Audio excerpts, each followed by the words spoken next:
Coming up tonight, over 50 members of the ruling party CPDM have been sanctioned for violating the code of conduct of the party during the 9th February legislative and municipal elections. Sanctions range from severe warnings to outright dismissal. Details of that story in this newscast with Peter Nsosie. Cyril Sam Barca ceases to be member of the Cameroon Democratic Union Party in its French acronym UDC. The demise of the late president and its current leader is a booster to the party's current upheavals, as Catherine Kone brings to us details in this newscast. And in sports, activities are picking up steam ahead of the new sports season. Astro Football Club of Douala is sharpening its activities to brace up for the new sports season. And those are our top stories.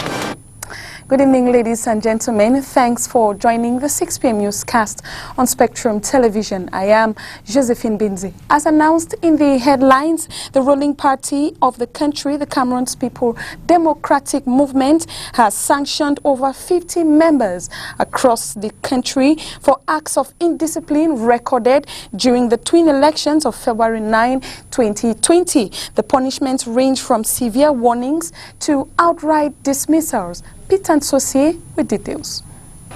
The heaviest of the sanctions from the CPDM ad hoc disciplinary committee fell on Frank Ube Ateba, who has been dismissed from the party.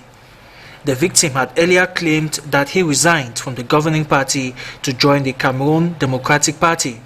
Saint Eloi Bidung, senior councillor at the Yaoundé City Council and deputy mayor of Yaoundé 6, has been excluded from the CPDM for 3 years. The mayor of Krebi, Guy Emmanuel Sambikanda, takes an 18-month suspension, while Alex Mimbang, journalist and mayor of Ngelo and former public works minister Patrice Ambasala, have been slammed a 1-year suspension. The mayor of Yaoundé 1, Jean-Marie Abouna, mayor of Douala 1, Jean-Jacques Lengue Malapa, Senator Grégoire Mbamba of the South Region, and Charles Ataranamanda, senior official at the Ministry of Communication, also received serious warnings. The disciplinary sanction comes on the heels of a commission headed by the former Prime Minister Peter Mafani Musonge on instructions of the head of state and president of the CPDM, Paul Biya. This commission is charged with tackling cases of indiscipline recorded by party officials during the council and parliamentary elections of February 9, 2020. The coordinator of the CPDM party, Elvis Ingolengole, reveals that the decision to sanction recalcitrant militants has been because some of them put their personal interests above the interests of the party. Let's listen to this interview while he was speaking to Peter Nsosie on Hard Talk. Political parties are associations of citizens, citizens who agree on working together on a common platform based on a common ideology or a common set of values in order that they can attain power, meaning the political power, and preserve that power for as long as they can. Now, as human beings, while they may agree on the political platform and the values and the principles and objectives of the party, the tendency is that their human nature or their human instincts and reflexes sometimes tend to betray them at certain moments because, as you know, in the search for political power, some individuals sometimes forget that the supreme interest is more important than the private or individual interest. And so the tendency is that in elections, especially local elections or elections where you elect members, let's say, in councils or in the National Assembly. Elections by universal suffrage, for example. Yes. The individuals put in front their personal ambitions and their personal interests. And sometimes these personal ambitions and these personal interests violate, defy, or betray their commitment to the common interest, meaning the interest, the supreme interest of the party, because at the end of the day, we are all human beings. And it is because of our culture, our acculturation. It is because of our training, our education, and our upbringing that we all agree that, look, even though we may be individuals, let us agree to forge our our differences in order that we can be a strong force to work together. The first Vice President of the Cameroon Democratic Union Party, Cyril Sam Barca, has announced his resignation as Vice President of the party. This is in a press conference today, September 10, 2020, as Catherine Kone completes that story. Cyril Sam Barca, the first Vice President of the Cameroon Democratic Union Party today, September 10, 2020, announces his resignation from the party to media men and women. Un parti au sein duquel j'ai milité près de 30 ans. I'm resigning from a party where I've been for over 30 years. This is a divorce which I'm carrying out in every legality. I want to also underline the fact that I have a resignation letter of other comrades which will be made public soon. Également les lettres de démission de certains de nos camarades qui seront rendues publiques en tant que besoin. Since the demise of the party's president, the staunch militant says the party has been going through a traumatizing period. Depuis le décès du patriarche, feu Dr. Adamunda Mjoya, since the death of Adamunda Mjoya, the party is going through a traumatizing period with a lot of irregularities and illegitimate activities being carried out, thereby going against the basic principles which the party was founded upon. The current crisis which the party is facing has forced me to take the decision which I have taken today as I continue my political career elsewhere. Par des principes et la culture de l'illégalité et de l'illégitimité dans la vie et les activités du parti. Cyril Sam Barca, who served CDU party for 30 years, denounces maltreatment received from other top party officials. L'inondation du parti The leadership of the party has completely strayed away from Republican values, with concepts that don't exist following the creation of the party. I'm leaving this party today. It's a call for others to move out of the chaos which the party is facing. Enfin, c'est amener mes anciens camarades du parti à sortir du vide dans lequel ils sont plongés. It should be recalled that the death of the party's president, Adamunda Mjoya, created chaos in the party, with his wife, Patrice Mjoya, appointed to lead the party. Cameroonian authorities are taking measures to protect diplomatic services abroad. Heads of embassies, high commissions and consular missions have been challenged to reinforce security. The order comes on the heels of threats from activists in the diaspora. Peter Nsosye with more.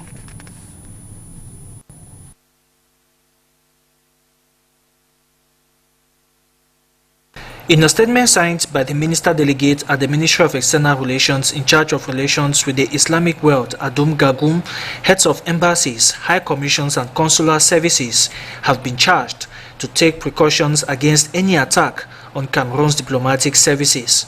This measure, according to the Ministry of External Relations, is motivated by recurrent threats on diplomatic and consular missions from some compatriots abroad. The heads of diplomatic missions have been urged to collaborate with authorities of their host countries to preempt acts that could soil the integrity of diplomatic services as well as residencies and state buildings abroad. In January 2019, angry activists of the Brigade Anti-Stadina attacked and destroyed Cameroon's embassies in Paris, France and Berlin, Germany, pushing the government to take the matter to court. Diplomatic missions in London, Brussels, Pretoria and Quebec have also come under threats from secession activists. Road users have resorted to a plan B along the Ajip and government school Mbopi while they await the full repair of the stretch of road as announced by the city mayor of the Douala Urban Council for September 10, 2020. Crystal Asek-Swele with details.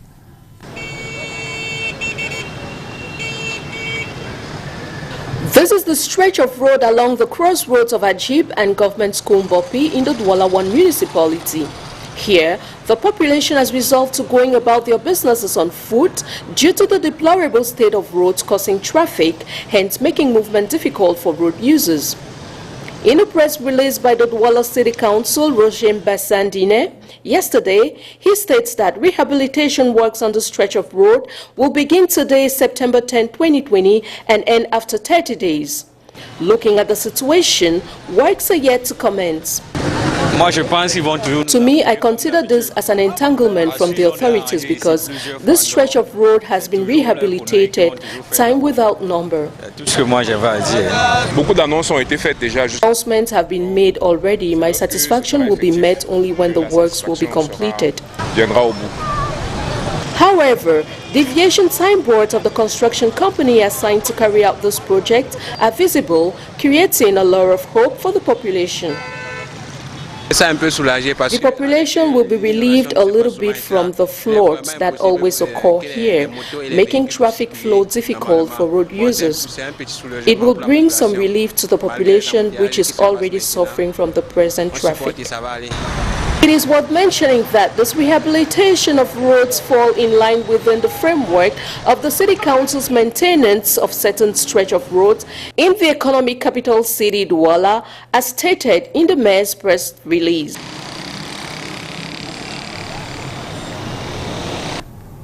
The governor of the littoral region, Samuel Dieudonné Ivaha-Dibois, has told all different municipalities in Douala assessing cleanliness progress competition organized by the Minister of Housing and Urban Development, Celestine Kecha.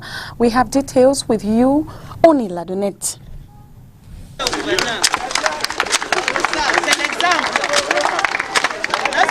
Leading by example best describes the action displayed on the field by the governor of Littoral, Samuel Dieudonné Ivaha-Dibois, as he toured the city of Douala, inspecting the progress of the Clean City campaign.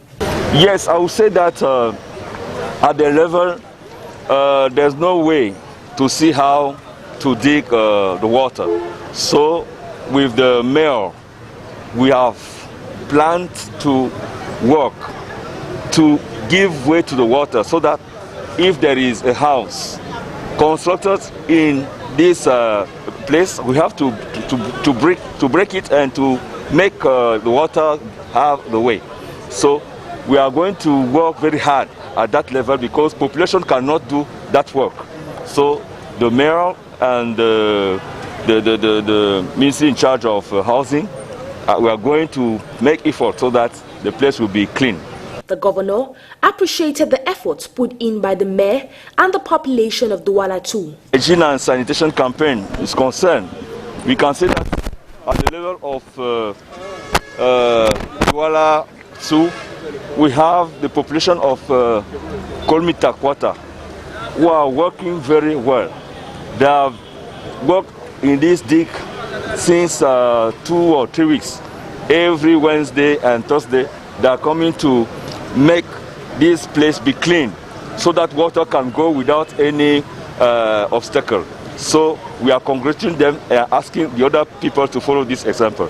The mayor of Douala 2, Denise Fampu, promises to put in more work in ensuring the cleanliness of her municipality. Nous n'avions pas le choix quand nous savons que depuis que le concours est lancé, we don't have a choice because we know that since the competition was launched, the governor has been on the field himself, and I think he has called our attention to all the risk zones, and I think it's the reason we experience less flood in Douala too. And he gave some others which we executed. That's what's needed. We always need a whip, and I think it worked. Que cela soit ainsi, on a toujours besoin de la chicotte, et je pense que ça a marché.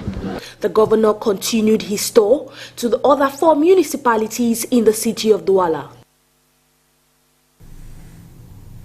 The rains continue to impose strange surprises on city dwellers in Douala each time it pours, as inhabitants of Sable neighborhood in the Douala 5 municipality were cloaked in water in their homes following yesterday's rains. Christel Asexwele completes that story.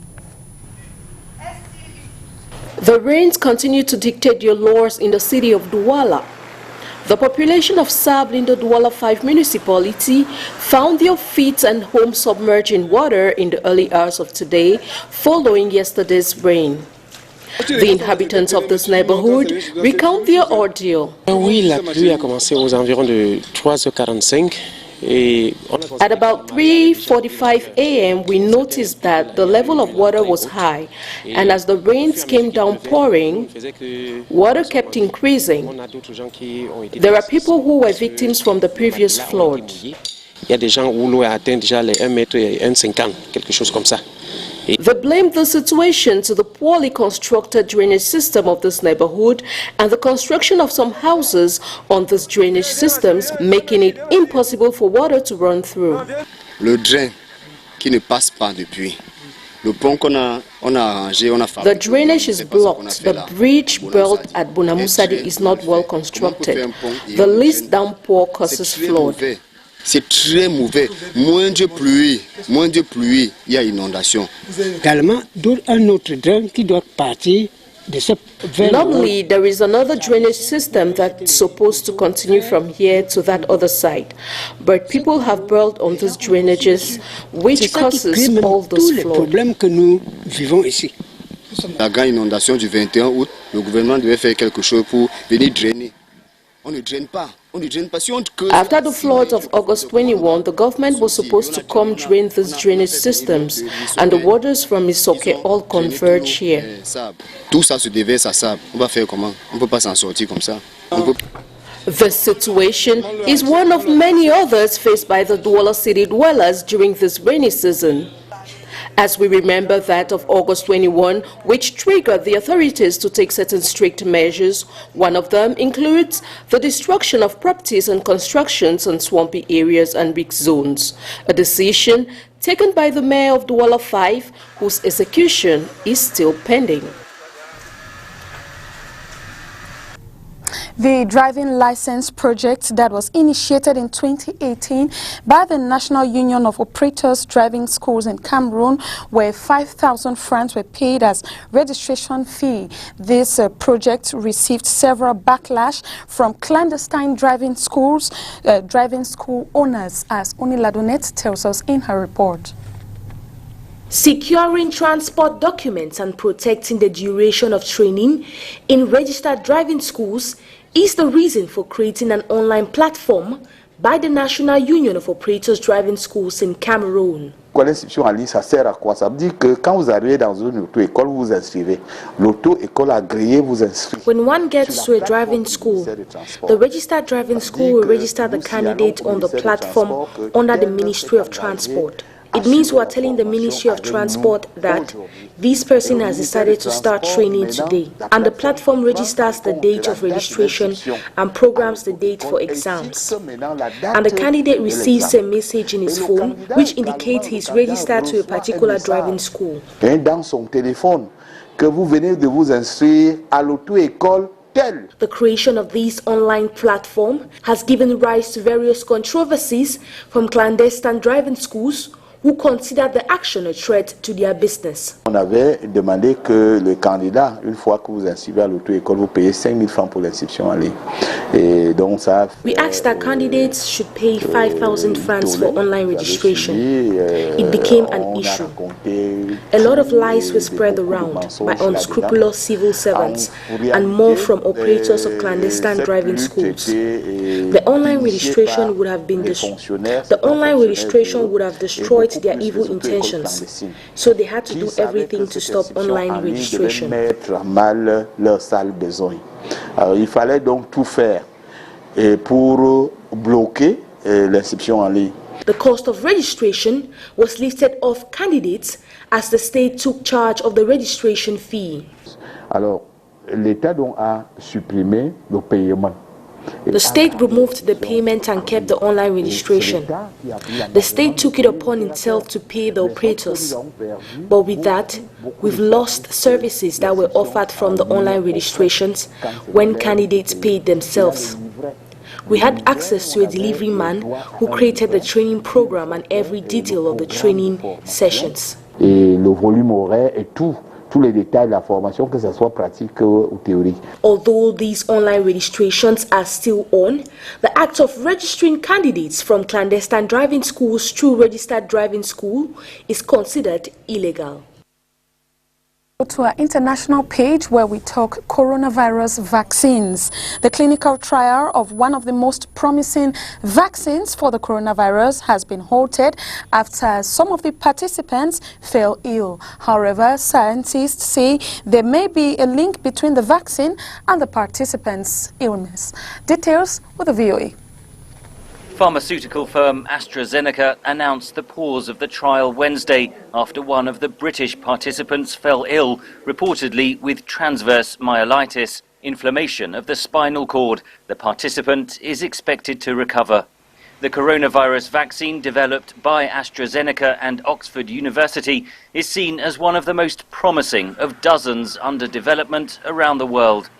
After successful early-stage trials, it had moved to Phase 3 testing in recent weeks, involving 30,000 participants in the United States, Britain, Brazil and South Africa. Scientists emphasize that there is no indication yet that the participants' illness is linked to the vaccine. You're giving the vaccine to very large numbers of people, and at any given time, randomly by chance, it's quite possible some of those participants may have health problems that happen to come up. So I think it's normal to expect to see these events, and what's critical is to then pause and to investigate in more detail. That investigation is underway, though it's not clear how long it might take. Britain's health minister sought to assure the public. It just shows how much of an emphasis we put on the safety of the vaccine, even though, of course, we're all desperate to see it work. This week, 9 leading US and European vaccine developers issued a pledge to uphold safety standards for their vaccines. The US government launched Operation Warp Speed earlier this year, with almost $10 billion of funding to accelerate the development of a vaccine with a target date of January next year. The US Centers for Disease Control and Prevention has told health departments across the country to draft vaccination plans by October. Globally, there are at least 7 vaccines undergoing Phase 3 trials involving thousands of participants. It's a slow process because it depends on how many people are being infected. And of course that's spread across various different regions, and in different regions you know that the number of cases every given week is varying from week to week. Even if a vaccine is approved, scientists say it will take time to roll out. We need to make large amounts of the vaccine, we need to fill it into little glass vials, and then we need to distribute it and then work out how to actually vaccinate people. To date, only one vaccine has been approved, the so-called Sputnik 5 in Russia, which the government says will be rolled out to the Russian population starting in October. Experts have raised concerns about the vaccine's safety, as it has not entered Phase 3 clinical trials. Henry Ridgewell for VOA News, London. Thanks for watching the 6 p.m. newscast. We will be back tomorrow with more information from Cameroon and around the world. Join the news in the French language, which comes up at 8 p.m. with Orion Duncan. From us, it's good night.